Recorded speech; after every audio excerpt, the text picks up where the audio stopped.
Hello and welcome all of you. In today's lecture of CPC, we started a new topic, that is appearances and non-appearances of parties. In previous lectures, we discussed about the jurisdiction, then the pleading in general, what are the basic rules or fundamental rules of pleading, then what is meant by the plaint. After due presentation of plaint, court may issue summons, the order 5, in which we see or discuss that the various types of service of summons. In that particular types, the service by court, service by post, substituted service कसे आहे. These all topic or we discuss in previous lectures. After due service of summons, the defendant shall within the 30 days present his written statement in the court. We also see the amendment of WS set off and a counterclaim set up in the WS by defendant. Then the documents relied by the plaintiff or document, and if such documents are not present with the pleading, then what is the effect of such non-presentation? Okay. In today's lecture we discuss the appearances and non-appearances of parties. सगळी process झाली, plaint, return statement. त्याच्यानंतर जर appear जर होत नसतील, parties जर present होत नसतील, तर त्याची प्रोसेस काय असते. तर order 9 provide about the appearances and non-appearances of party. Appearances of party on date fixed. Rule 1 provide about the appearances of party, the date fixed by the court. Okay. And if such party are not presented, then what is the consequences? The consequences provide about the rule 12 of order 9. The day on which the court issue a date on which the party of the suit shall be present, and if such party are not present or not appear on that particular date, then according to rule 12, if the plaintiff not present, then dismiss the suit. Whatever the claim sought by the plaintiff towards court, then dismiss the suit of plaintiff if plaintiff not appear, and in case of defendant, then proceed ex parte. ठीक आहे. X party degree ज्यावेळेस डिफेंडंट येत नाहीये त्यावेळेस ती हे केली जाते. आपण पुढे बघू एक्स पार्टी डिग्री म्हणजे नेमकं काय. Rule 3 provide about the where neither party appear. जेव्हा दोघांपैकी एक पण पार्टी अपियर झाली तर मग then such matter called as a out of hearing. ठीक आहे. तर ते आउट ऑफ हिअरिंग म्हणून म्हटलं जातं. And dismiss the suit. ठीक आहे. आता both parties are not present, तर मग डिसमिस करण्याशिवाय काय पर्याय नसतो. And what is the consequences of dismissal? The plaintiff may apply to the court for set aside such dismissal, and if court found that there is a reasonable ground for not appearances of parties, then court may dismiss, court may struck down or stay. Sorry, the court may set aside such dismissal, or the plaintiff is enabled or entitled to institute a fresh suit on the same cause of action. ठीक आहे. जर दोघी party आल्या नाही तर मग court ते सूट dismiss करतं, आणि after such dismissal plaintiff may apply to the court for set aside such dismissal. Plaintiff कोर्टाला सेट असाइड करण्यासाठी जी ऑर्डर आहे डिसमिसलची, तर ते सेट असाइड करण्यासाठी अप्लाय करू शकतो. And if court found that there is a reasonable cause और reasonable circumstances exist for the non-appearances, then court may set aside such a dismissal and set the date for hearing. ठीक है, where only plaintiff appear and defendant not appear. ठीक आहे, आता समजा अशी केस राहू शकते ना की जिथं फक्त प्लेंटिफ आला, डिफेंडंट नाही आला. Rule 6 and rule 10 of order 9 provide about the when only plaintiff is appear, where only plaintiff is appear and and plaintiff prove that there is a service of summons or due service of summons on the defendant, then court may pass a ex parte decree. ठीक है, if service of summons is not proved by the plaintiff, then court direct to plaintiff that issue the second summons. ठीक है, if service of summons is proved but there is no sufficient time for the presentation of WS to defendant, then postpone the such hearing until the defendant is entitled to present his WS. ठीक है, and if court found that it is because of the plaintiff's fault the service of summons is not instituted or the service of summons is not duly proved, then for the purpose of such postponement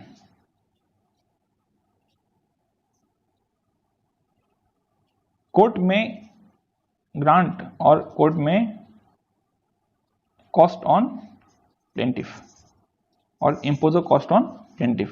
ठीक आहे, जर असं वाटलं कोर्टाला की प्लेंटिफच्या डिफॉल्टमुळे सूट काय झालेला आहे, पोस्टपोन झालेला आहे, तर अशा वेळेस court may impose a cost on plaintiff. ठीक आहे, and in a case where 2 or more plaintiffs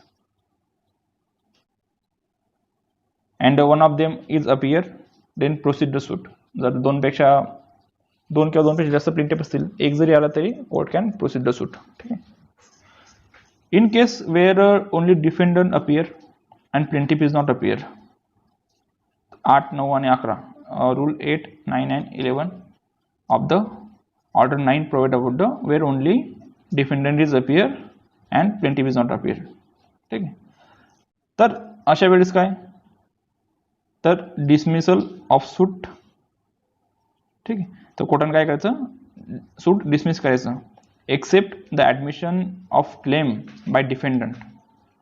बरोबर, and what is the effect of such dismissal, the effect is such plaintiff is precluded from fresh suit on the same cause of action. ठीक आहे, तर तो काय फक्त काय करू शकतो इथं, apply for set aside dismissal. बरोबर, वरच्या केसमध्ये काय होतं की दोघी काय होते, दोघी अपियर होत नव्हते, पण इथं काय आहे, फक्त जो प्लेंटिफ आहे तो अपियर नाही झाला. बरोबर, and after application to set aside such dismissal, if court found that there is a reasonable circumstances exist, then court may set aside such dismissal and set up the date for hearing. तर इथं एक आहे, एक nicety अशी आहे की if plaintiff is not appear and defendant is appear and if the any claim made by the plaintiff is admitted by defendant. समजा for example आपण उदाहरणार्थ तुम्हाला समजेल, प्लेंटिफने सूट दाखल केला आहे की डिफेंडंटने माझ्या जमिनीवर इन्क्रोचमेंट केलेली आहे. किती इन्क्रोचमेंट केलेली आहे, तर 5 एकर जमीन होती, 5 एकर जमिनीवर डिफेंडंटने इन्क्रोचमेंट केलेली आहे असं प्लेंटिफने सूट दाखल केलं. बरोबर, and on such particular date the plaintiff is not appear but defendant is appear. इथं डिफेंडंट अपियर झाला, डिफेंडंटने आगाऊपणा केला आणि सांगितलं की मी 5 एकरवर हे नाही केलंय, हां मी त्याच्या 1 एकरवर मी माझं हे बांधलेलं आहे, शेड बांधलेलं आहे, पण बाकी 4 एकरचा काही संबंध नाही. बरोबर, 4 एकर माझी लिगली आहे, हां पण 1 एकरवर मी काय केलंय, शेड बांधलेला आहे, ती 1 एकर जमीन कोणाची, प्लेंटिफची आहे. ठीक आहे, इथं काय डिफेंडंटने काय केलं, त्याचा क्लेम ऍडमिट केलं. Section 58 of Indian evidence act provide about the fact admitted need not be prove. ठीक आहे, तर आपण आधी पण बघितलं सेक्शन 58 की समजा जर फॅक्ट कशा ऍडमिट की by the express rule of प्लीडिंगच्या याच्यामधून जर त्यांनी फॅक्ट हे ॲडमिट केले असेल, then the fact admitted need not be prove under section 58. If the any person make admissions in the proceeding of court or before the court, then such fact also need not be prove. ठीक आहे. तर या ठिकाणी जर प्लेंटिफने जर डिफेंडरने प्लेंटिफचं जर तेवढं claim admit करून घेतलं, then what is the consequences. Then जर त्याने जेवढं पोर्शन काय केलेलं आहे, त्याने जेवढं पोर्शन ॲडमिट केलेलं आहे फक्त एक याच्यापुरतं, एक एकरच्या इन्क्रुजमेंटबद्दल, तर तेवढ्यापुरते कोर्टाने डिग्री डाऊन करायची, बरोबर, आणि बाकीची जी सूट आहे ते डिसमिस करायचं. ठीक आहे. आता राहिला प्रश्न एक्स पार्टी डिग्रीचा. सेक्शन 6 अँड सेक्शन 6 नाही, rule 6 and rule 13 provide about the x party degree. तर बघा, एक्स पार्टी डिग्री कुठे होऊ शकते? फक्त एक्स पार्टी डिग्री अशा ठिकाणी होऊ शकते की where only plaintiff appears and defendant is not appear and plaintiff prove that there is a effectful or there is a rightful service of summons held on the defendant and defendant is not intentionally not appear before the court. तर अशा वेळेस काय court proceed ex party होऊ शकतं. and such ex parte decree, even though the natural justice says that the no decree or no judgment shall be passed before the hearing of another side. बरोबर.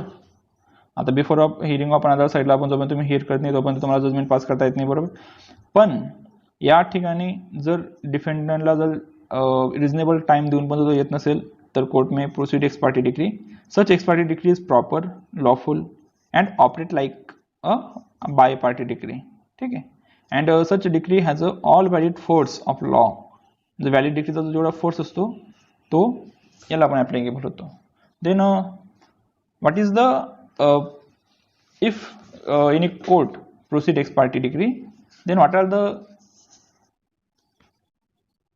remedies available to the defendant? आता अशा वेळेस डिफेंडंटला कोणत्या कोणत्या remedy असतील available?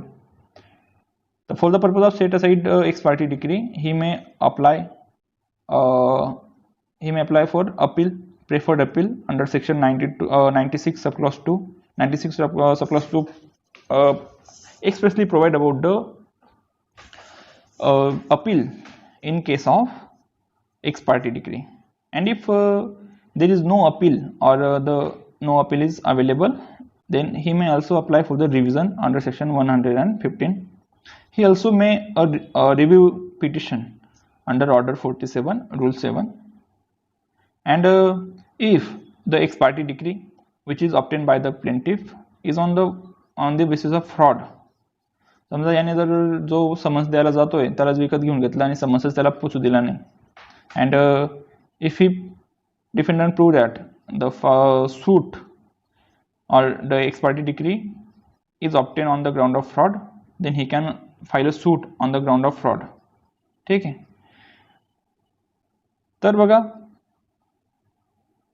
की जर दोनपेक्षा जास्त डिफेंडंट असतील एखाद्या केसमध्ये, दोघी अपीयर नाही झाले आणि त्याच्यापैकी एखाद्याने जर सूट फॉर डिसमिसल केलं, suit for set aside the ground, set aside the x party decree on the ground fraud, किंवा अप्लाय केलं कोर्टाला की सेट असाइड द एक्स पार्टी डिग्री, तरी पण चालू शकतं. Such application shall be made within the 30 days from the date of decree. त्याला लिमिटेशन टाकलेलं आहे. तर त्या ॲप्लिकेशनसाठी काय, तर within 30 days from the date of decree तुम्ही त्याला हे केलं पाहिजे. ठीक आहे. त्याच्यानंतर important order that is issues. Order 14 provide about the issue. आता इश्यू म्हणजे नेमकं काय, की जसं आपण क्रिमिनल केसमध्ये बघतो point for determination, whether the accused committed the offense under section 323, whether the accused is punishable under section 302. आता हे काय झाले तुमचे पॉइंट फॉर डिटर्मिनेशन, बरोबर. आता इश्यूज म्हणजे काय नेमके, तर इश्यूज म्हणजे अशा फॅक्ट्स की एक पार्टी त्याला असर्टेन करते and another party deny the such assertion. बघा, समजा एक फॅक्ट आहे, प्लेंटिफने काय केलं की याने सांगितलं की मग याने मला डिस्पर्जेस केलंय, डिफेंडंटने मला त्या प्रॉपर्टीवरून डिस्पर्जेस केलंय. त्याच्या प्लेनमध्ये सांगितलं की the defendant dispossesses the A that is plaintiff. आता एक कोर्टासमोर त्याची प्लेन गेली, नंतर पुढे काय समस्या झाली असतील, डिफेंडरने त्याचं WS फाईल केलं आणि तिथे त्याने डिफेन्स घेतला की the suit property is own by my father and because of the, आणि त्याच्या फादरकडून त्याला ती काय झाली सक्सेशनद्वारे ती त्याच्याकडे आलेली आहे. बरोबर. There is no reason, there is no question for disposition of plaintiff. आता एक सूट प्रॉपर्टी झाली. आता या दोघांना म्हणायचं काय ते मॅटर नाही करत. बरोबर. सूट प्रॉपर्टी आहे. आता इथं इश्यू काय आहे दोघांचा, इथं इश्यू आहे की वेदर प्लेंटिफ और वेदर डिफेंडंट डिस्पर्जेस टू द प्लेंटिफ. बरोबर. तर पहिला इश्यू झाला की ती जी प्रॉपर्टी आहे त्याच्यावरून खरंच याला डिस्पर्जेस केला आहे का. नंतर who is the owner of such property. बरोबर. तर अशा ज्या गोष्टी असतात, जे पॉईंट फॉर कॉन्ट्रावर्सी असतात, तर त्यांना इश्यू म्हटलं जातं. The kinds of issue, there is issue of fact और इश्यू ऑफ लॉ. एखादी लॉच्या याच्यावर असेल, काय म्हणतो आपण त्याला, की लॉच्या बेसिसवर काही इश्यू असेल की res judicata, jurisdiction of the court, ते झाले ते kinds of issue relating to law. And issue of fact म्हणजे वेदर ही डिस्पर्जेस केलं आहे का, इन्क्रोचमेंट केले आहे का, तर हे काय झाले तुमचे फॅक्टचे इश्यू झाले. तर बिफोर 1976 द प्रिलिमिनरी इश्यू, जे प्रिलिमिनरी इश्यू राहायचे तर त्याच्यावर कोर्टाला मस्ट बी जजमेंट हे करावं लागायचं. आता प्रिलिमिनरी इश्यू म्हणजे काय, की preliminary issue means the issue which are relating to the jurisdiction of court or any particular fact which bar the suit. आता ज्युरिडिक्शन ऑफ द कोर्ट म्हणजे आपण ज्यावेळेस 9 सेक्शन 9 मध्ये बघितलं की whether such matter is expressly or impliedly barred, whether the matter is a civil nature, बरोबर, or any particular fact which bar the suit. any particular fact कोणती, तर section 10 किंवा 11 किंवा ऑर्डर 2 सब क्लॉज 2 बघितलं ना आपण. ऑर्डर 2 सब क्लॉज 2 मध्ये काय सांगितलंय की जो प्लेंटिफ आहे तर त्याने सगळीच्या सगळे क्लेम एका ज्याच्यामध्ये करायचे, जर दुसरं त्याला सूट दाखल करता येणार नाही.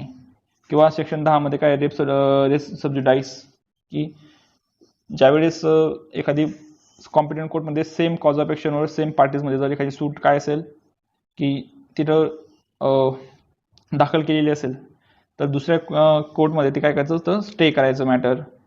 सेकंड झालं रेस ज्युडिकाटा, जर ते डिटरमाइन झालेलं असेल आणि फायनली हर्ट झालेलं असेल तर सेकंड टाइम तुम्हाला सूट दाखल करता येत नाही. बरोबर. तर असे काही इश्यू असतील तर ते आधी डिसाइड करायचे का, or such issue, preliminary issue means such issue which is decided without the recording of evidences, ठीक आहे, और कंडक्ट द मॅटर. बघा. ओके. तर बघा, तर प्रिलिमिनरी इश्यू मध्ये आपण बघितलं की the issue which are relating to the jurisdiction of court or by which the court presumed that because of the such fact it is bar the suit, ठीक है. and preliminary issue means which are decided without the recording of evidences.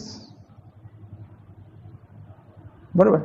आता jurisdiction of court she related असणारा जर एखादी issue असेल किंवा यांनी जो इश्यू जो बार ऑफ सूट जर करत असेल तर अशा याच्यामध्ये तुम्ही एव्हिडन्स कोणतं रेकॉर्ड करून घेणार आहे, ओरल किंवा डॉक्युमेंटरी काही एव्हिडन्स घेणार आहात का. इवन तुम्हाला फक्त वरती फॅक्ट दिसते prima facie, if you see that the such particular fact take away the jurisdiction of court और बार द सेकंड सूट. तर याच्यामध्ये सुद्धा आपण काय तर एक एव्हिडन्स रेकॉर्ड करायची काही गरज नसते. बरोबर. Before 1976 the court underbound that the preliminary issues are to be settled at instant, but now it is not a mandatory. It is depend upon the discretion of court. Court may decide the issue relating to jurisdiction of fact at first instant or other issue relating to the any other matter. ठीक आहे. तर आता ते binding नाही कोर्टावर की ज्युरिडिक्शनचे जे issue आहेत ते ॲट फर्स्ट इन्स्टंटला तुम्ही रेकॉर्ड करून घ्यायचे.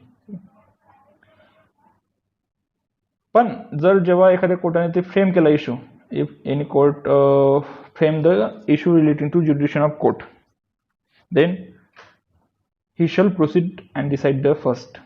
त्यावेळेस त्यांना कंपल्सरी असतं की जो इश्यू आहे ज्युरिडिक्शनची असणारा तर त्याला आधी डिसाईड करा.